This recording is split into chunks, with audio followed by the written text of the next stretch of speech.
Welcome back to the Stack Shack Sports Show. Today we're talking about the Chargers, a team that made a huge upgrade in the offseason, but not in player personnel. They got a new coach. They bring in Jim Harbaugh. He goes running away from all the controversies in Michigan and ends up back in the NFL.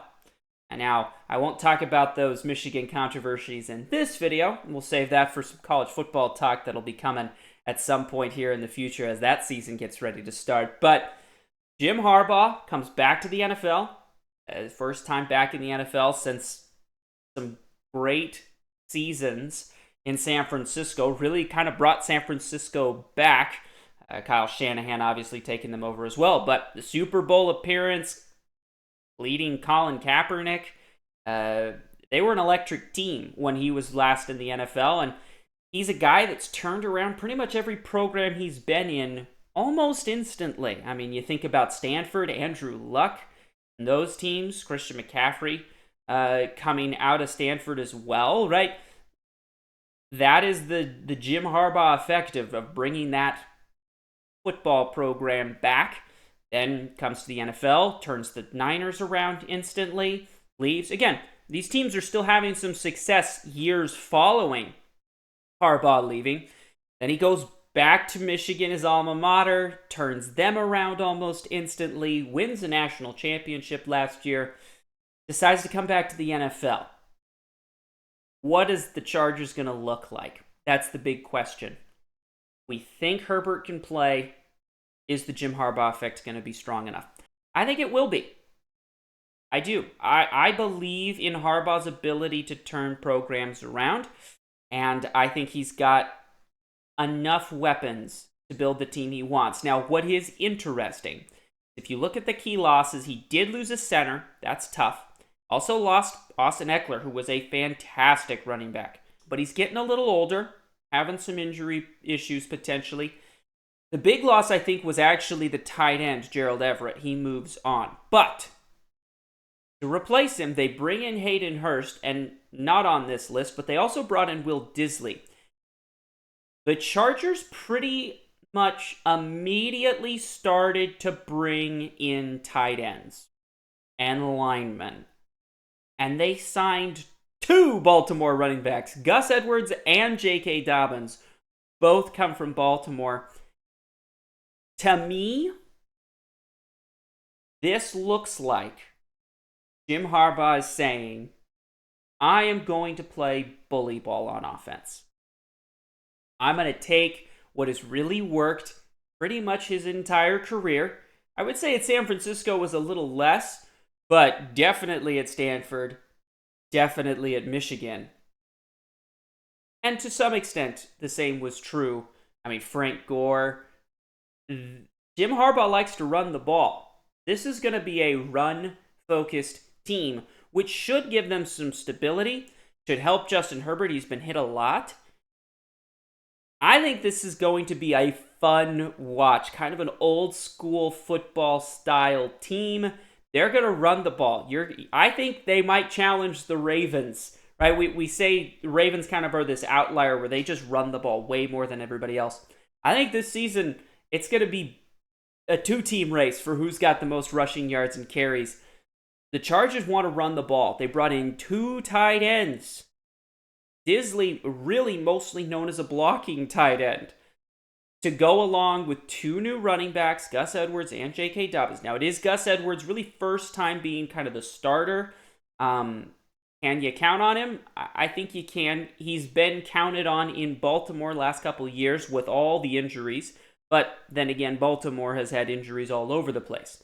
But to bring in two running backs from Baltimore, highest rushing offense, pair them up with some new tight ends, some new offensive linemen. You look at their draft, that's where they went as well.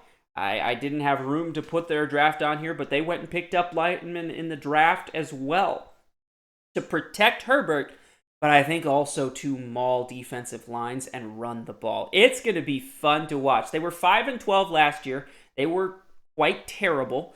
Now, Justin Herbert did have some injury issues. Obviously, we knew coach was kind of going out the door. Not a lot of motivation or urgency in the building. So Their record may have been 5-12, but I think their roster should be better. Now, the biggest question I have is wide receiver. And I said this last year when Mike Williams and Keenan Allen were on the team. That was their wide receiver core. And I said, hey, neither of these guys can stay healthy for a season. I don't think that's enough. And I don't think beyond those two, they really have the pieces they would need to make a huge impact in the receiving game. What happened? Well, once again, they got hurt. There were injury problems for both of those guys once again last season. I know both of them are fantastic players when healthy. Now, this season, both of them are gone. Unfortunately for Chargers fans, you didn't replace them with all that much.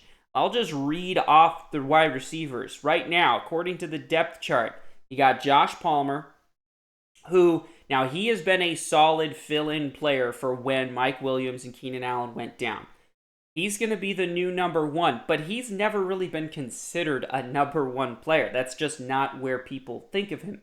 And you got Ladd McConkey, good wide receiver in college at Georgia, but do we really think he's a dominant wide receiver one? Probably not. Then you got DJ Chark Jr.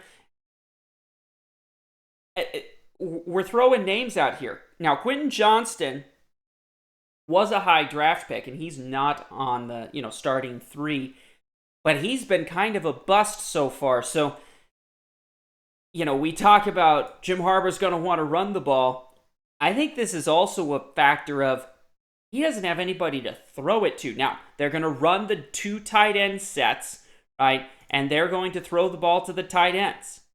They got Will Disley. They got Hayden Hurst. There's your passing offense. It's going to be 2 tight end sets, run the ball, power football.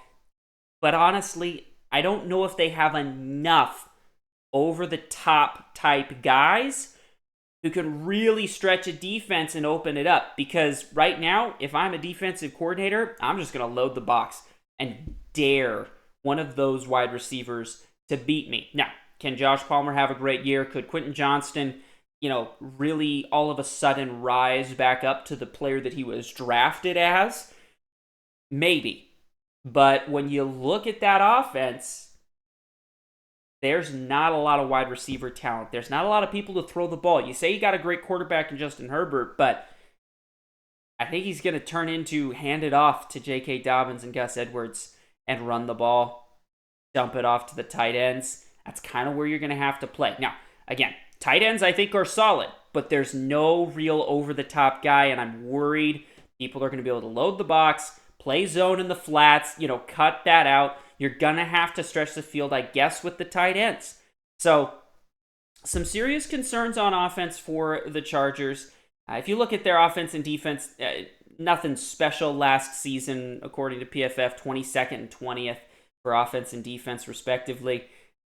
Did they get a little better? Potentially, but really, you're banking on the Jim Harbaugh boost as a coach. If he can make this power football work, they're going to be good, but I do worry that when you need a big play, if you fall behind, we could even look back at, remember the Baltimore teams early on in Lamar's career where they really ran the ball a lot and Lamar was kind of struggling to play from behind when he had to throw the ball, right? It's one thing to be okay under play action. It's another when you're down 14, you're entering the fourth quarter, and you have to throw the ball. And everybody knows you have to throw the ball. Do they have anybody who can get separation? I don't think so. So, when the Jim Harbaugh hire happened, I was very excited about the Chargers. Thought, is this a deep playoff team? Is this a Super Bowl contender? Did Harbaugh instantly change the Chargers' outlook? I think he does, but I don't think the ceiling is as high without solid wide receiver talent. Again, that was before the draft. That was before some of these moves in the offseason. I just don't see the wide receiver talent there to make them incredibly dangerous at the highest level. So some important games, I think, are our feel-out games. You got a couple of division games early. You got to go play the Chiefs in week 4. You got the Broncos. You got to go out to Denver there. We just talked about Denver. That was a big game for them. Chargers, Broncos. To me, that feels like the battle for the 2 spot in the division, most likely. The Raiders, I don't know. To me, I'm high on the new coaching staff in Las Vegas, but do they have enough weapons? Do they have the quarterback to actually make a big run? I'm not sure. So I think most people would say it's between the Chargers and the Broncos. So I think that game where they go to Denver, week 6, is going to be very important. Now, they get the Chiefs at home in week 4. Try and win that game. And then I put weeks 11 and 12, back-to-back games against AFC North opponents. They get them both at home. So back-to-back home games against outside of division opponents. But those are 2 teams that I think most of us would consider on that Super Bowl bubble, especially if their quarterbacks are healthy. Obviously, if Lamar goes down, if Burrow goes down, we probably don't put them in that bubble. But Bengals and Ravens both, I mean, these are teams that are making it to AFC Championship games the last few years. So if the Chargers do want to prove themselves and say, hey, we are here, we are ready, and we can compete at the highest level, weeks 11 and 12 are where you're going to find out. They're home games. Win your home games against solid outside of your division opponents, 2 of probably the biggest opponents in the AFC Championship game. I mean, if you look at the last few years, it's Bengals, it's Chiefs, and it's Ravens in that AFC Championships game. Maybe the Bills are there as well. Those kind of 4 teams have really dominated the AFC in the last, 4 or 5 years. So if you want to be considered in that category, Justin Herbert, you want to be up there. It's time to elevate some less than ideal wide receivers and show, hey, I'm here with good coaching. We are a competitive team, a team that can play at the highest level. We're going to find out in weeks 11 and 12. That's my take on the Chargers. Maybe not as high as I was now that I've seen the offseason play out. And I'm just looking at that roster. I don't know who you're going to throw it to. It really is going to be a prove-it year, I think, for Justin Herbert. You're getting paid big money. Go out there and prove it. Show us that you can elevate the guys around you and take some, maybe B-level receivers, turn them into A's. Pull a Tom Brady. Look at Tom Brady's receivers he was throwing to in these Super Bowl wins. Julian Edelman, Wes Welker, these guys. Gronk was fantastic. But outside of that, the only great wide receiver Tom Brady really ever had was Randy Moss, and he didn't have him for very long. And one of the years they didn't lose a game until the Super Bowl. So you look at that and you go, Brady can do it. He can elevate these outside wide receivers. Mahomes last season had probably the worst receiving core in the NFL. Won a Super Bowl. So Justin Herbert, time to earn your keep. Time to earn that big salary and elevate some wide receivers. That's my thoughts. Let me know, Chargers fans, what you think down below, and we'll see you tomorrow.